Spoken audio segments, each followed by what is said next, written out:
All right, so for our project, we are going to need some wood. I am currently in Lowe's, and we're going to see if we can find some wood that'll be perfect for our project. All right, and we found some wood. They're all little squares or rectangles, and I think this is the one that I'm going to use. Let's see if we can pull it out. So it's the right thinness, I think, because some of these are kind of thick, and this one's perfect thinness. And it's about that size, and the cost is $5.49. So I'm gonna take it over to get cut. All right, guys, so I've pulled out my drawer, cleaned it out. I've got all of the utensils and everything that's gonna go in there have been pulled out. I've got my 2 stacks of wood. One are longer lengths and one are shorter lengths because I'm doing 2 different drawers and they have 2 different sizes. So what I'm gonna do now is just kind of figure out lengthwise and widthwise what I need.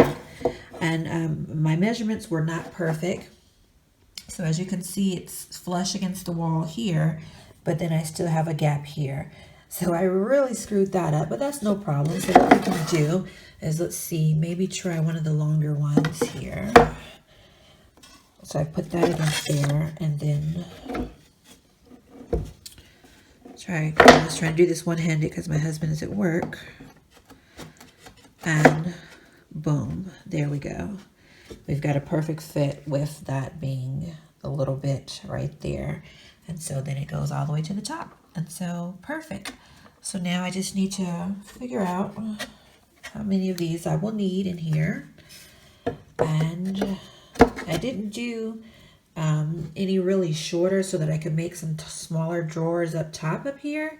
So pretty much it'll just be all the same size. Maybe some a little bit further in width from each other. Maybe I'll do 3 or 4 of these divider rows. But the next step will be to paint them, well, sand them first and then paint them. So I'm going to go ahead and get started with the sanding process now. Before I started to sand, I decided to kind of put things where I think I may have them when I'm finished. So I wanted to check that out and show you guys. So here I've got like some tongs, some like scoops for like when, you know, you get things out of the hot oil, a couple of spatulas that I don't really use. I keep my spatulas that I really use mainly over here. So these are like 2 backup ones, but my favorites are dirty or something, you know. And this will probably be a few things that we use a lot more often. More so these 2 things. I use these a lot. And maybe my spoons for when I'm making sweet tea or a little barbecue baster or something like that. But under the bottom will mostly be like cake knife servers, things like that I don't use a whole lot. And this last drawer will definitely be things that I don't use at all, hardly. So I just cut myself, so I definitely need to sand that. Raw wood. So this is my little, you know, ice cream or cookie dough scoop. This is like a lettuce cutter or something. And so I don't really need that and a whole lot. And these are your like seafood picks when you're eating crab or lobster, which I rarely use unless it's like a king crab. It's really thorny. And you know, your butter spread or cheese spread or whatever you want to call it. So things that I hardly use will be in the right side, I'm thinking.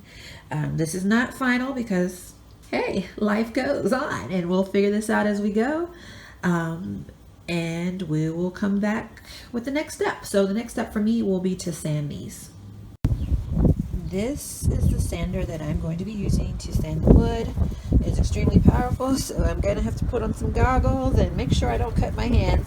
So I'll see you guys after I'm done. All right, I am done sanding, and boy, was that sander like a bucking bronco. My gosh, it was powerful. I'm going to be sore tomorrow probably.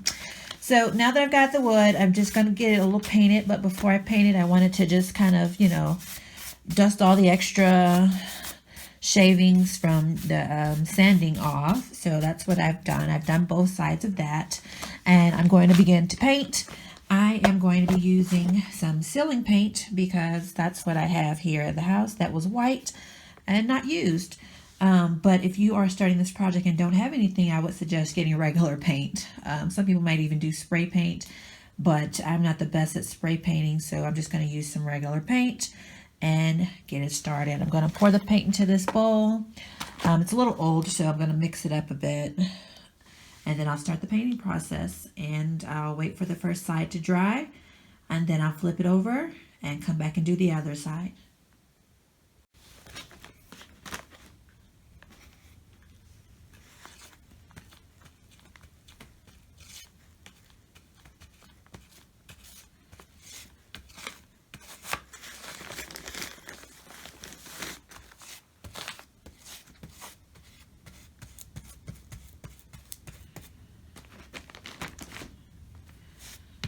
Ceiling paint glue is much thicker than regular glue.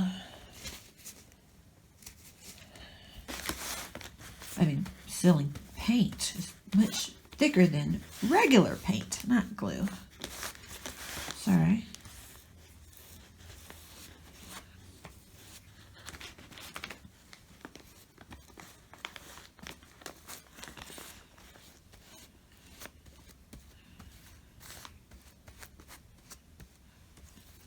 Alright, so it is now, the first side is now done being painted. So I will come through and fix any little pieces that I may see in some of those other ones. But for the most part, I'm going to let it dry, and then I'll come back and I'll paint the other side. I've got this contact paper that I got from the dollar store. So I'm just gonna roll it out, measure it, and cut it, and I'm gonna put it in here. And then we got all of our dividers are painted on both sides and dry, so we'll put them in, and we'll get ready to finish this project up, guys. Okay, guys, this is our finished project. At this stage, you probably want to glue these down. The dividers down, but I didn't want to glue them down because I'm not sure about the placement. I want to play with it for a week or two and see whether or not I like how this is for organizational purposes. So if you are 100% sure what you like, you can just go ahead and glue it down to your sideboards or whatever, but I didn't do that. The contact paper I didn't glue down either, and I've kind of divided it by some like tools that I don't really use a lot, but that I do need. Don't want to throw them away. These are my most used ones, which will be my tongs and a couple of spoons and spatulas, and well, not spatulas, but these little, whatever you call these things, mixing bowl thingies, and some of my wider tools that I barely use. I'll keep those there. And then I made a little short compartment as well for some of our shorter items, like the drinks, seafood crackers, and butter knives. So this project is officially complete for now, and I hope you guys like it, and I hope you guys will try out getting your own drawers organized. Thanks for watching. Please do not forget to like, comment, and subscribe. Thanks, guys.